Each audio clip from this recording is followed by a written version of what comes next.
adik-adik, apa kabarnya hari ini? Pasti luar biasa dong. Tadi kan kita udah memuji dan membesarkan nama Tuhan, udah bersuka cita bersama-sama. Sekarang kini tiba saatnya kita mau mendengarkan cerita firman Tuhan. Tapi sebelumnya kita lipat tangan kita dulu, kita mau berdoa, kita mau berbicara sama Tuhan. Jadi lipat tangannya, tutup matanya, nggak nengok kanan kiri lagi. Kita berdoa ya, ikutin kakak berdoa. Tuhan Yesus, terima kasih karena Engkau telah memberkati sepanjang malam tadi. Kini tiba saatnya Tuhan, kami akan mendengarkan cerita firman-Mu. Tuhan tolong berkatilah kami semua agar kami bisa duduk tenang mendengarkan cerita firman Tuhan. Terima kasih Tuhan, hanya di dalam nama Tuhan Yesus Kristus kami sudah berdoa dan mengucap syukur. Haleluya, amin. Adik-adik, kita itu udah memasuki bulan ketiga. Di tahun 2021 belum ketemu nih secara tatap muka. Tapi aku berharap walaupun kita belum ketemu secara langsung nih, belum bisa melihat adik-adik secara langsung, tapi adik-adik itu tetap taat, tetap ikut sekolah minggu, tetap berdoa, tetap di rumah, dan menjaga kesehatan bersama dengan papi mami, merasakan kasih Tuhan Yesus setiap harinya dalam kehidupan kalian. Nah, hari ini kakak mau cerita firman Tuhan. Jadi tentang suatu perumpamaan, di mana Tuhan Yesus itu yang menceritakan nih kepada dua kelompok, ke pemungut cukai dan kelompok yang satu lagi adalah ahli-ahli Taurat, orang-orang Farisi.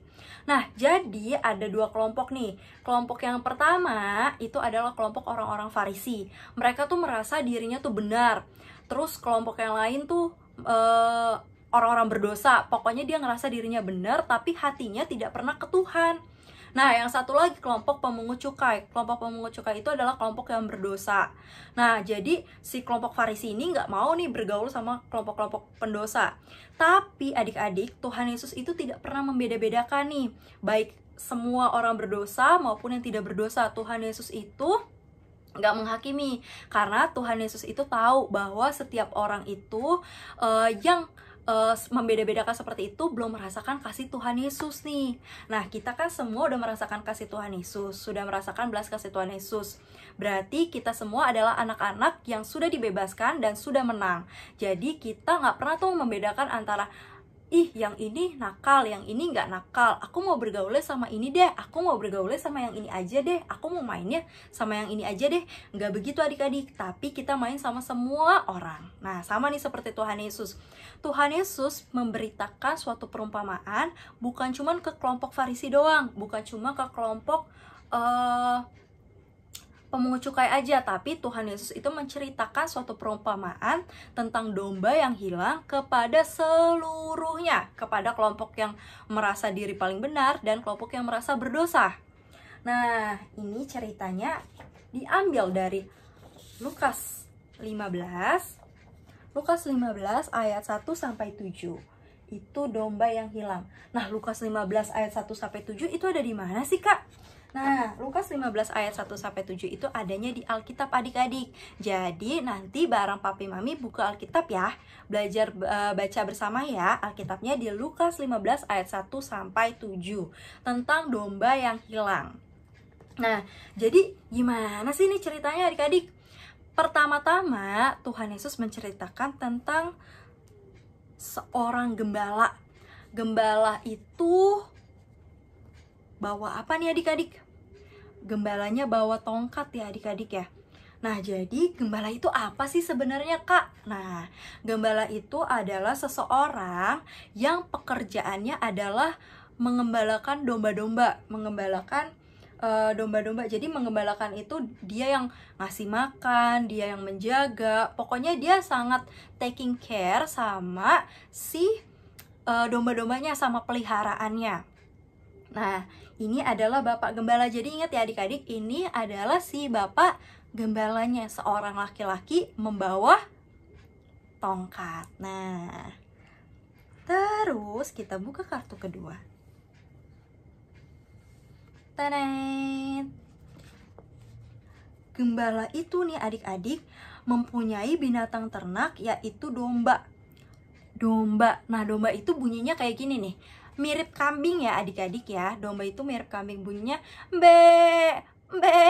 Nah kalau kalian tahu tuh kayak kambing, bunyinya be, be.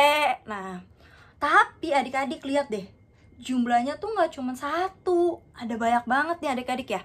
Coba kita mau hitung ya. 1, 2, 3, 4, 5, 6, 7, 8, 9, 10, 11, 12. Waduh, bener-bener banyak banget adik-adik, sampai nggak kelihatan lagi tuh, kayak banyak banget. Di belakang-belakang sini juga ada.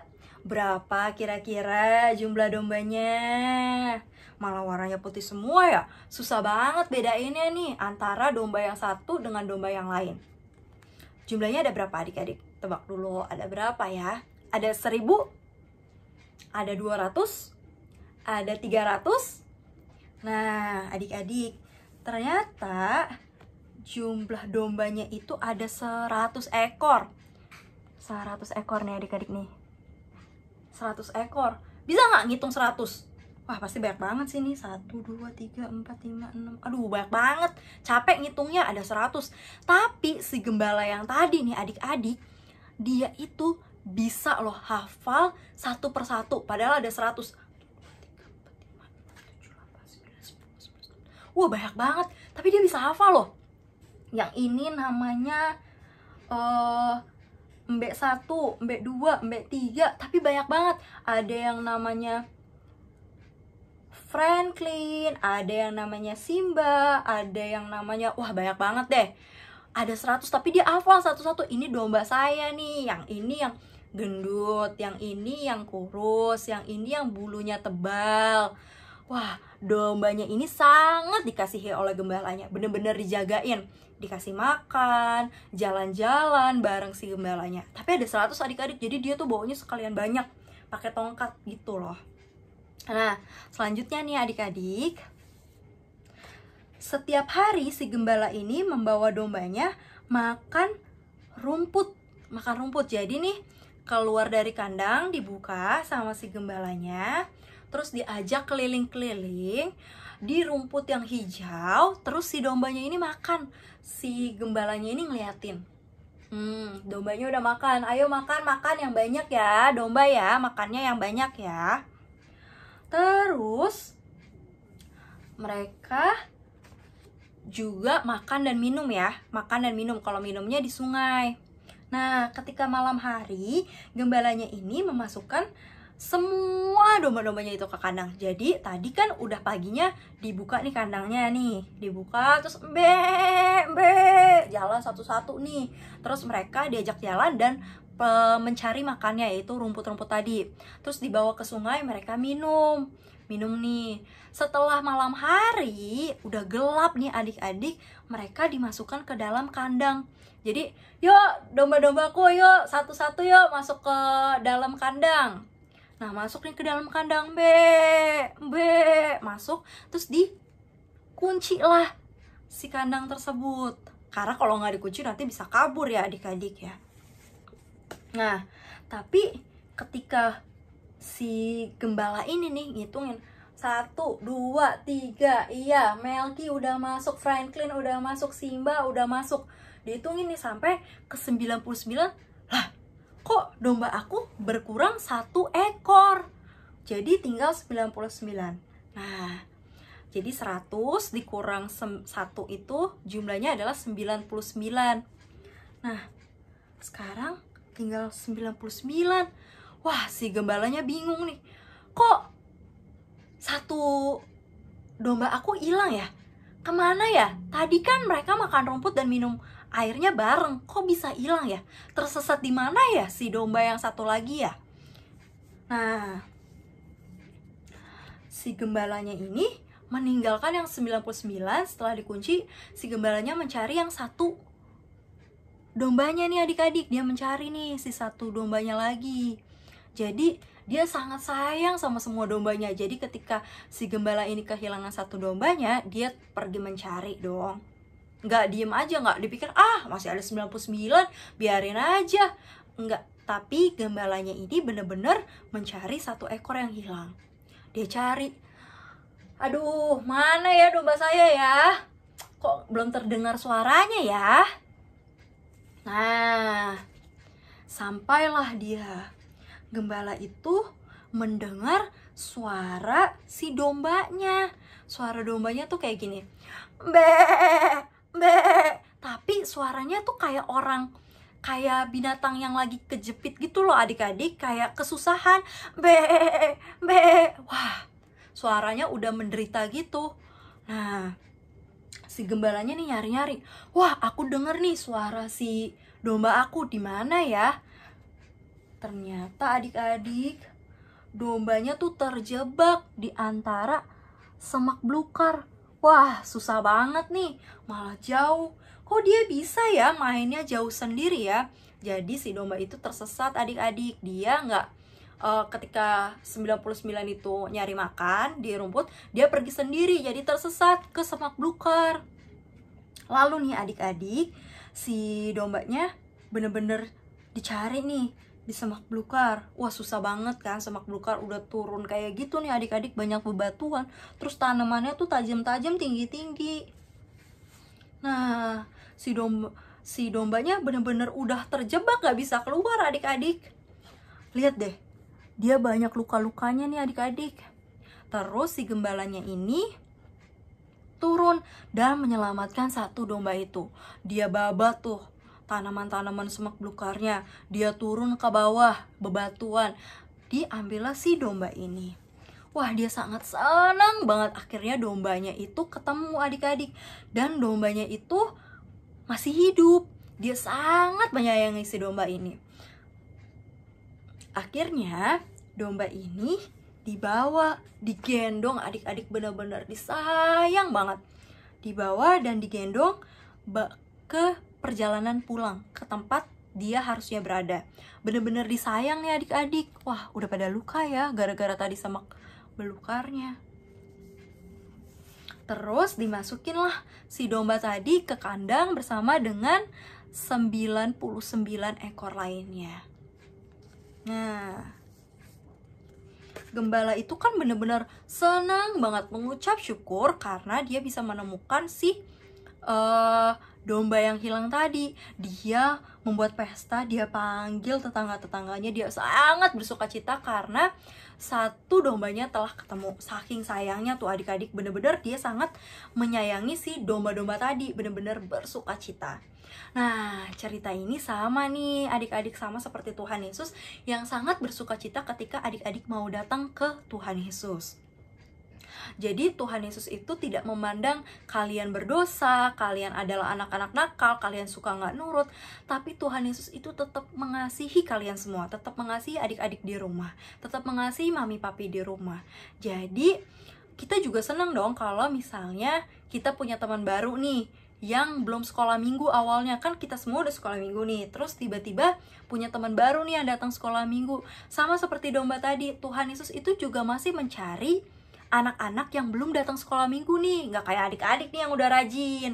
Tuhan Yesus itu mengasihi 99 domba yang tadi dan 1 ekor domba yang hilang. Sama dengan ketika Tuhan Yesus mengasihi kita semua. Baik anak-anak yang belum mengenal Tuhan Yesus, baik yang sudah mengenal Tuhan Yesus tuh mengasihi semuanya dan mencari anak-anak yang masih belum ikut sekolah minggu. Nah, jadi adik-adik, kesimpulannya adalah Tuhan Yesus mengasihi kita semua. Baik adik-adik yang belum sekolah minggu maupun adik-adik yang sudah sekolah minggu. Adik-adik yang udah sekolah minggu nih hebat banget, rajin banget. Tuhan Yesus makin sayang, senang banget, bersuka cita karena melihat adik-adik yang udah rajin sekolah minggu. Nah, sekarang tinggal adik-adik yang belum ikut sekolah minggu. Yuk sama-sama kita ajak teman-teman kita untuk ibadah bersama-sama di sekolah minggu untuk menikmati kasih Tuhan Yesus. Nah, sekian ceritanya. Nah, akhirnya nih si pemungut cukai dan si orang-orang Farisi yang tadi nih akhirnya tahu bahwa Tuhan Yesus itu adalah Bapa yang mengasihi, mencari setiap orang, bukan hanya orang-orang yang tidak berdosa, tapi orang-orang yang berdosa pun Tuhan Yesus cari. Begitu adik-adik. Nah, karena intinya sih Tuhan Yesus sangat mengasihi kita semua. Ada hafalannya nih. Di Lukas 19 ayat 10.